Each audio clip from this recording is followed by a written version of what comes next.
Purification and Ascension in the Beyond.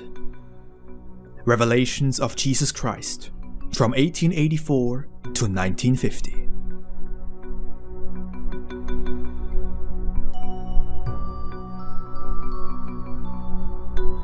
Remorse, repentance, and self-accusations.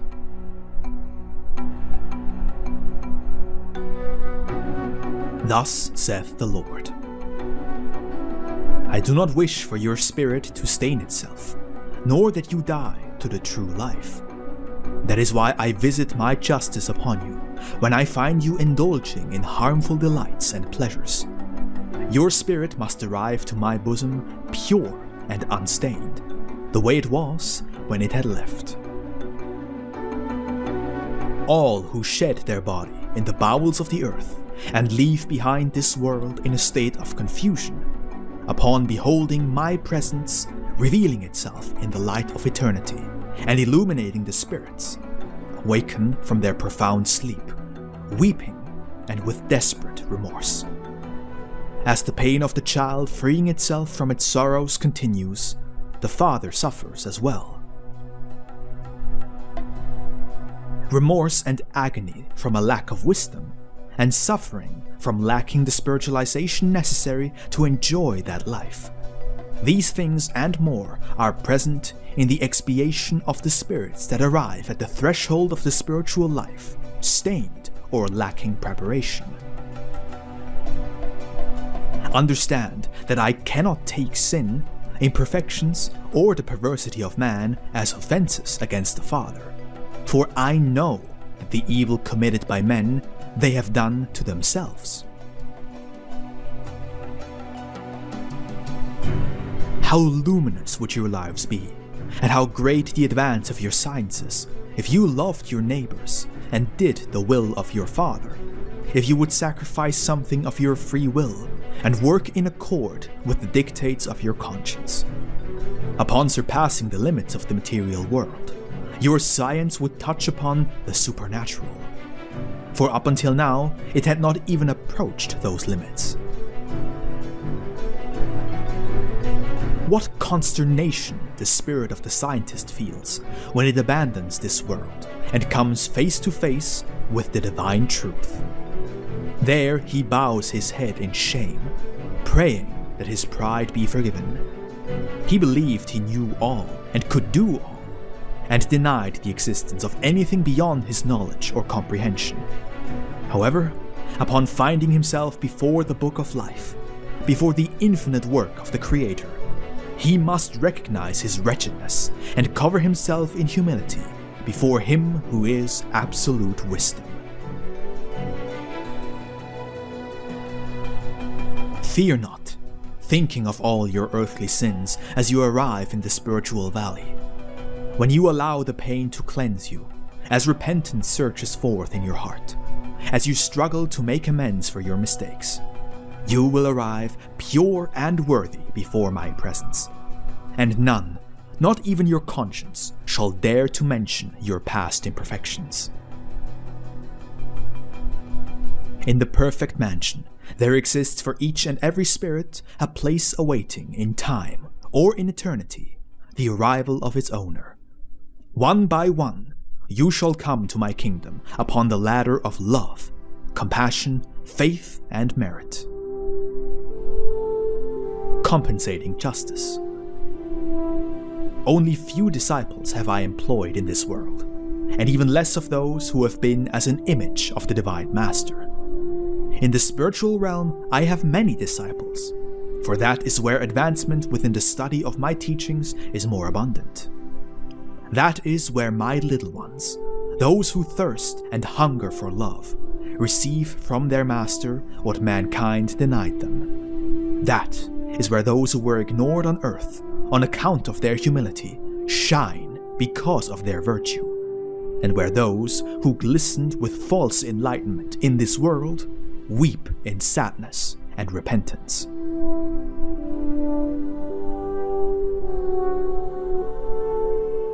In the hereafter is where I welcome you in a manner that you did not expect on earth, when you atone tearfully, yet blessing me still.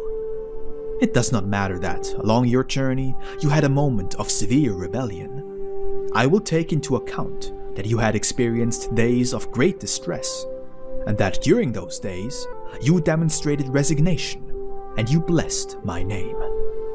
You too, in your smallness, have experienced quite a few Calvaries, though these were caused by your disobedience. Behold, for a few moments of faithfulness and love for God, you attain times of life and grace in the beyond.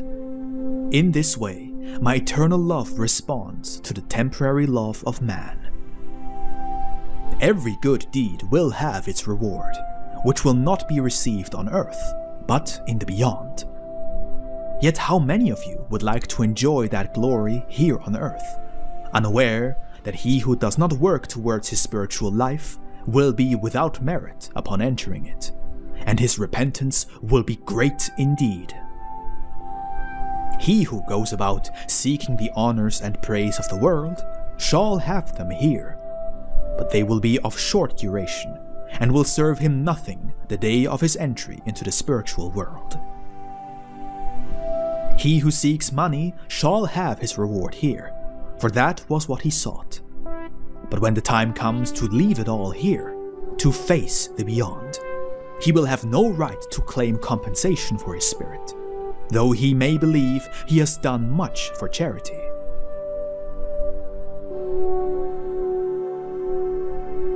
In contrast, he who has always renounced praise and favors, who has renounced all material rewards, having loved his fellow men unconditionally and with a pure heart, being busy sowing goodness and enjoying performing works of love. One such as this thinks not of rewards, for he does not live for his own satisfaction, but for that of his fellow men. How great will be his peace and happiness when he is in the bosom of his Lord. During this time, I come to bring you a teaching that is pure and perfect. Thus, I tell you that, at the end of your journey, only the true deeds of love you have done will be accepted, for these will demonstrate that you knew of the truth. You might not be aware of the value of a good deed while doing it, yet think not that you will never come to understand the good you have done.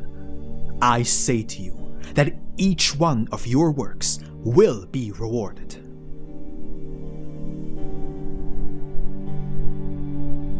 You shall see, once you are in the spiritual kingdom, how many times a small act, appearing of little importance, has been the beginning of a chain of blessings, a chain that others went on to extend, yet always ending up to the satisfaction of him who initiated it.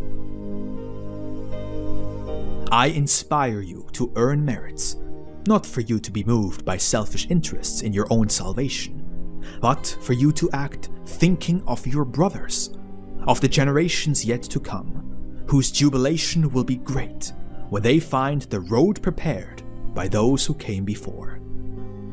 Then your bliss will be without limit, for the joy and peace of your brothers shall reach even you.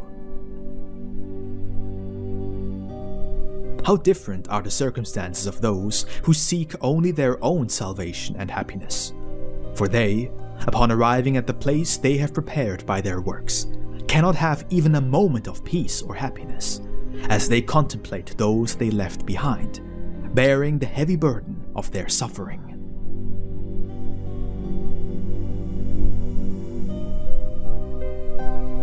Truly, I tell you, the true disciples of this teaching practice deeds of love that are just and pure, as is their conscience, being my very own light. Should you be humble, your spiritual wealth will grow in the life that awaits you. Then you shall have peace, granting you the most beautiful sensation of your existence.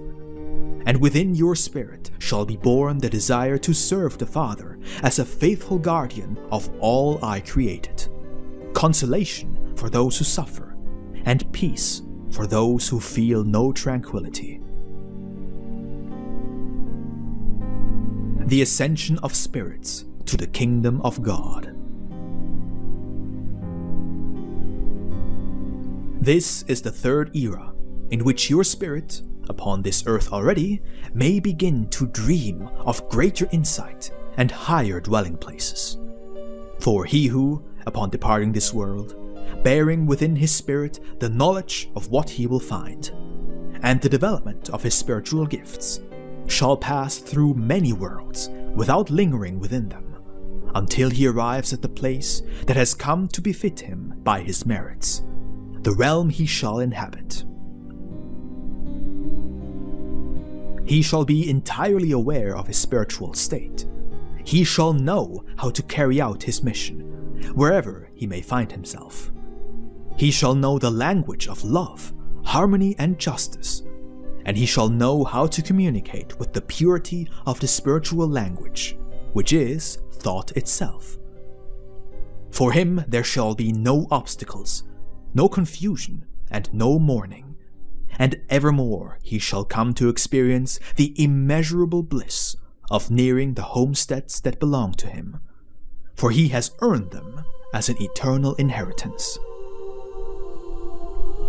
Upon the divine ladder, there is an infinite number of beings, whose spiritual perfection allows them to occupy different rungs, according to the degree of development they have achieved.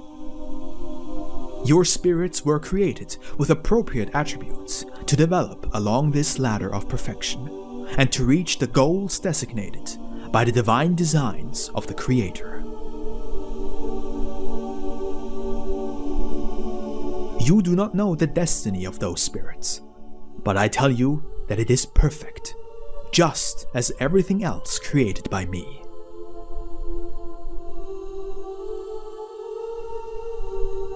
Still, you do not understand the gifts the Father has granted you, but fear not, for later you will become aware of them, and you shall see them fully revealed.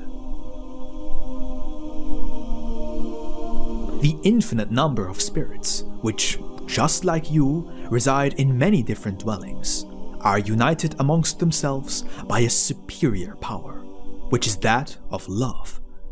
They were created for struggle, for their elevation, not for stagnation. Those who have obeyed my commandments have become great in divine love. Nevertheless, I remind you, though your spirits may have achieved greatness, power, and wisdom, they will not come to be omnipotent, since their attributes are not infinite as they are in God. However, they will suffice to take you to the summit of your perfection, along the straight path the love of your Creator had traced for you from the very beginning.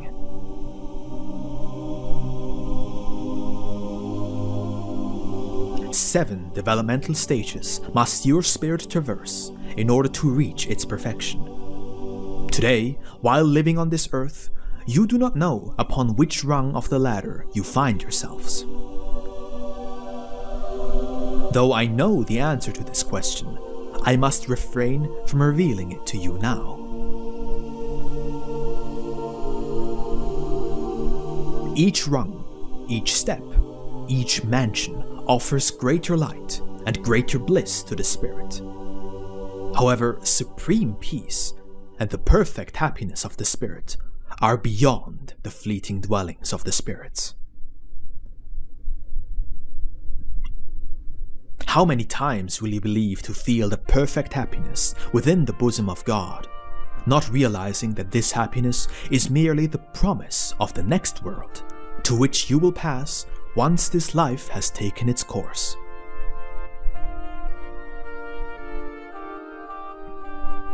How many there are who dream of dying in the hope that this moment will bring them before me, to adore me eternally in heaven, not realizing that the road ahead is infinitely longer than they could ever imagine. To ascend even a single rung upon the ladder leading to me, it is necessary to have known how to lead a proper human life. Ignorance is what causes many to misconceive the essence of my teachings.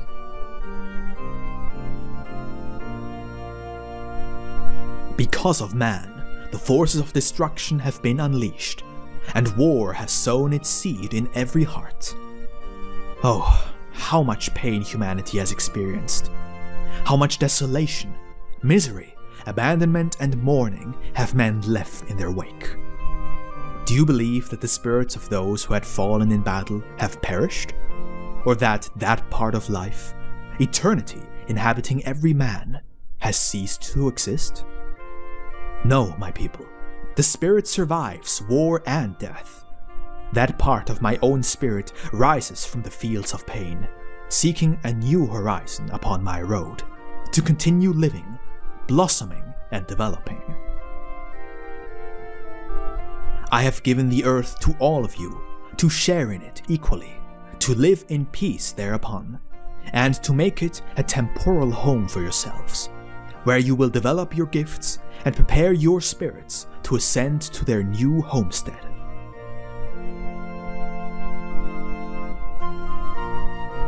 I have said to you, in the house of the Lord there are many mansions.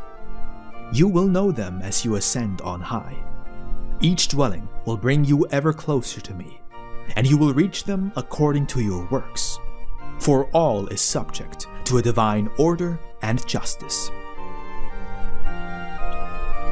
None may impede your passing from one realm to the next, and at the end of each there will be jubilation and celebration in your spirit, and so too in mine. In this way, I prepare you to know that the road you must travel is long indeed.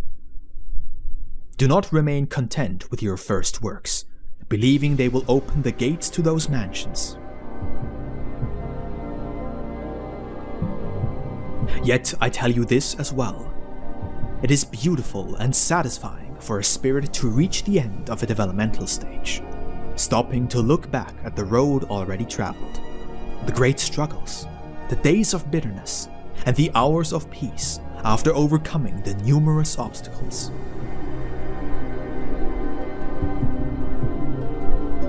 And finally, the triumph, the reward and justice blazing all around you. The spirit of your Father, present and glorious, blessing his Son and bringing him to rest in his bosom as he is being prepared for the next step, thus passing from one life to the other, until finally you arrive at the highest fulfillment, to reside eternally with me. The spiritual spark that makes man similar to his Creator shall come ever closer to the endless flame from which it sprang, and that spark shall be a luminous, conscious being, vibrant with love, full of wisdom and strength. That being shall delight in the state of perfection, where there exists no pain or even the most minute misery, naught but perfect and true happiness. If this were not the destiny of your spirit, then truly, I tell you, I would never have made my doctrine known to you through all these many teachings, for the law of the first era would have sufficed for you to live in peace on earth. And yet, should you meditate on the fact that I came to live among men and promised them an infinitely better world beyond this life, and if, in addition, you remember that I promised to return in another time to continue speaking, and to explain to you all that you did not understand, you will finally come to realize that the spiritual destination of men is much, much higher than anything you expected, and that the joy and bliss promised is infinitely greater than you could ever suspect or imagine.